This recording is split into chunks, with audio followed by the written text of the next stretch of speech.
Hello and welcome to the video. So we all know what one of these things is, right? We all know what a lightsaber is. In the words of the great Obi-Wan Kenobi, this is the weapon of a Jedi Knight. And this weapon is your life. Now this is like a little lamp thing I've got. But I do also have a dueling lightsaber here. Now this one changes colours, which is what I wanted to talk about today. Because did you know that yes, these things are pretty. Yes, these things are beautiful to look at. And all the different colours. Everyone has their own preference, mine being green, like so. But did you know that all of the different colours mean something in canon universe? Well, they do, and that's what I wanted to talk about today. Now, as you may already know, a lightsaber draws its energy, gets its power from a kyber crystal that's embedded inside the hilt of the lightsaber. Now, kyber crystals are primarily found in Ilum or Jeddah, which are sacred worlds where Jedi will go to find these kyber crystals to construct their own lightsaber hilt. Now, when constructing these lightsabers, the Jedi is typically drawn to a certain type of crystal, depending on their personality and their connection with the Force. Now, originally in the Star Wars trilogy, there was ideally going to be two colours of lightsaber, one being blue and the other being red. Red, of course, being the Sith. Now, the way the red lightsaber is typically created is by what's called bleeding, whereby a Dark Force user will pour into the crystal and bleed it all of their negative emotions like hate, anger, their lust for power, and that corrupts the crystal and in turn bleeds it, which then creates the red glow that we're all familiar with, first seen with Darth Vader. The blue, which we first saw with Obi-Wan Kenobi, was originally meant to be the only colour that we saw in the Star Wars universe, as seen in A New Hope. I'll touch on what the colours mean shortly, but the reason we started to see some variation in those colours is because when filming Return of the Jedi, George Lucas and the team at ILM found it too difficult to differentiate and distinguish, make the lightsaber stand out in front of various backgrounds, i.e. the blue sky on Tatooine when he's on Jabba's barge. So they introduced a green colour, which then meant the heroes' colours were going to be blue and green, and then the Sith colours would remain red. So we got an introduction of a new colour, which then sort of erupted into this absolute rainbow of colours that we see today. So let's cover some of these off.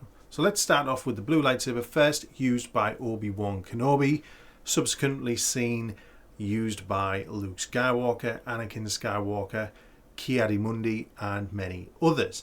Now this is a typical lightsaber colour chosen by those strong in the Force, seen as guardians, skilled in combat, protectors of others, beacons of hope and protectors of the innocent, keepers of the peace. These are your typical warriors who are skilled in combat, use that combat and that knowledge to fight for peace and freedom in the galaxy. So it signifies their connection to the Force in the way of a protector and a guardian. And this is why we see the likes of Obi-Wan Kenobi use it. He's a very defensive warrior. Anakin Skywalker, who wants to protect people. He wants to protect his mother. He wants to protect Obi-Wan. He wants to protect Padme. So it's a very, very strong guardianship colour. Which then we move on to green. Green lightsabers, as seen, used by Luke Skywalker, by Yoda, by Qui-Gon Jinn, and many others. Green signifies a deep connection to the Force and a deep understanding of the Force. So it's about knowledge, philosophy, almost like Buddhism. So the connection to the Force is on a very spiritual level. They are connected to it, they try to understand it, and they try and not bend the Force to their will, but understand the will of the Force and try to make that come about. And it's not so much about conflict. These guys won't be first on the front line, that's your blue. Green is more becoming one with the Force and understanding the will of it. Green much more symbolises wisdom as it does skill in combat. Now this can be a little bit confusing because if you look at the likes of Master Yoda, he's also very skilled in combat, as is Qui-Gon Jinn. It doesn't necessarily mean that they aren't good at combat. It means that that's not where their full strength lies, not where their focus and connection to the Force is. And this is also why in canon you can also interpret this as when Luke transitions to a green lightsaber, he is more attuned to the Force. He's understanding it a bit more. He's completed his training with Master Yoda, and so when wielding the green lightsaber, it does signify that wisdom in the Force that he's now gained. Then we move on to red, which is the other colour that we would have seen in the original trilogy. And I've already touched on this, red being the colour of the Sith. Now, it's my understanding that the Jedi sort of prohibited and sort of contained the kyber crystals so that they weren't available to dark side users. So the dark side users resorted to their own methods of synthesizing crystals and bleeding existing crystals through ancient dark rituals. Now, this usually means they had to obtain those kyber crystals in other means, i.e. defeating a Jedi, taking their crystal, bleeding it for their own good. And that's usually how it works.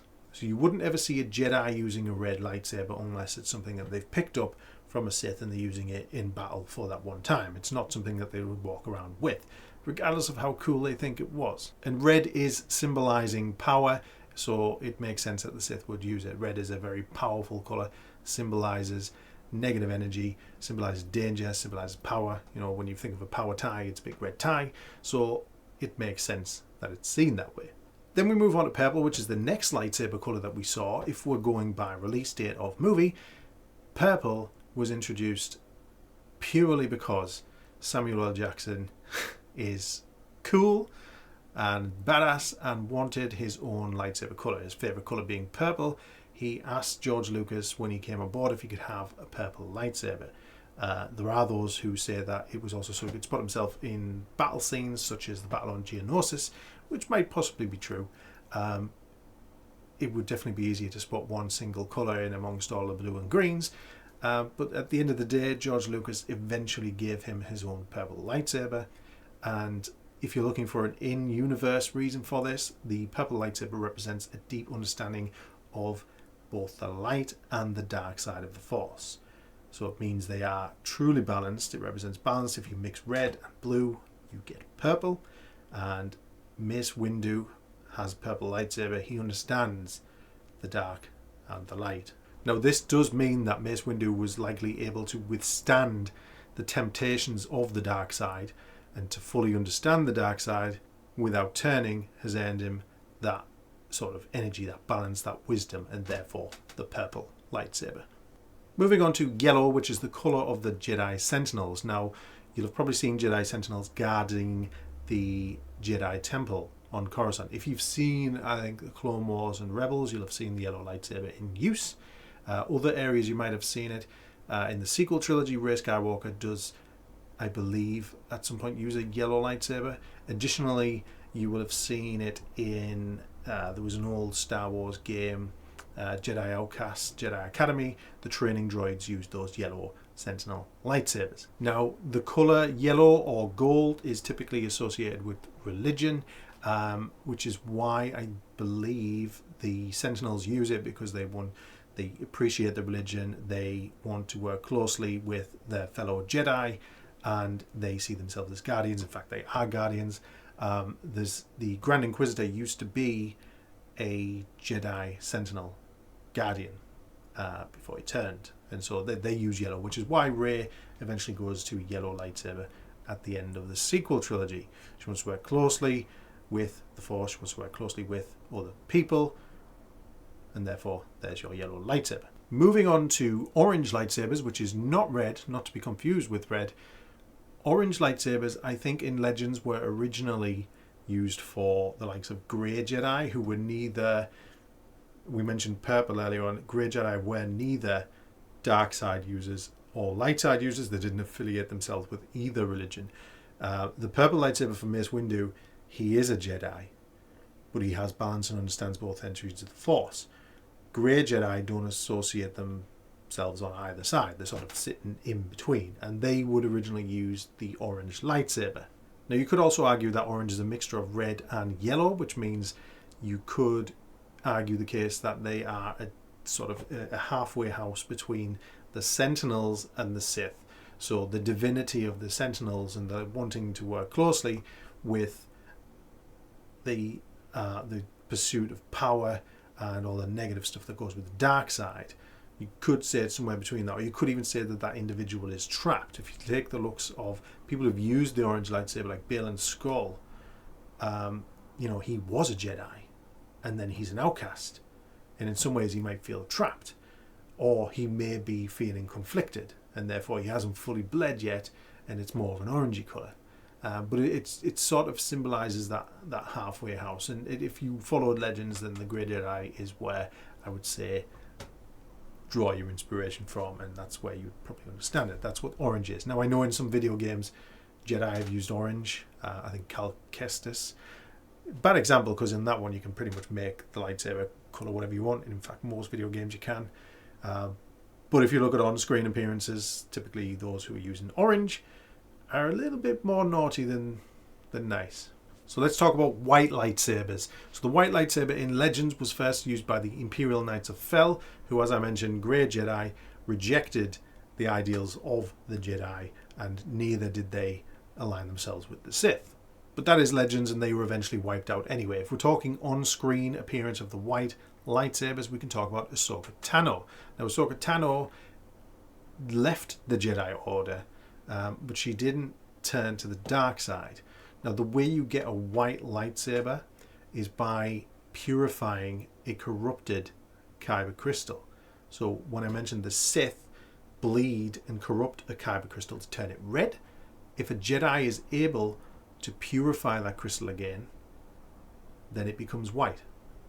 And that's how she managed to get white lightsabers, which we saw in, I believe it was Rebels, definitely in the Ahsoka series. But that's where she got those white lightsabers from. And that in itself represents her purity and her connection to the Force as well, that she's able to actually purify a corrupted kyber crystal, which isn't easy to do, I guess. So the opposite of white, and the last colour that I'm going to touch on today, is the dark saber, black.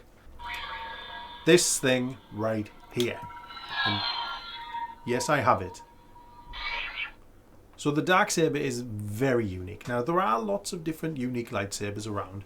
If you watched Rebels, you'll have seen the one with the blaster in it, and all. There's many different unique lightsabers. People are trying to make their own varying spin on it, left, right, and centre.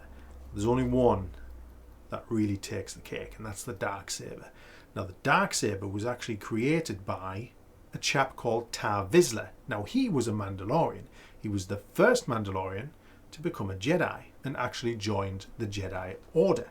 Now, the darksaber is actually resembles much more of a katana, with it's an actual flat blade as opposed to the cylindrical blade on these traditional lightsabers. And the hilt itself, instead of made of durasteel, which is most common with lightsabers, is made with beskar, which is a sort of trade secret with Mandalorians. It's their indestructible, well, virtually indestructible metal.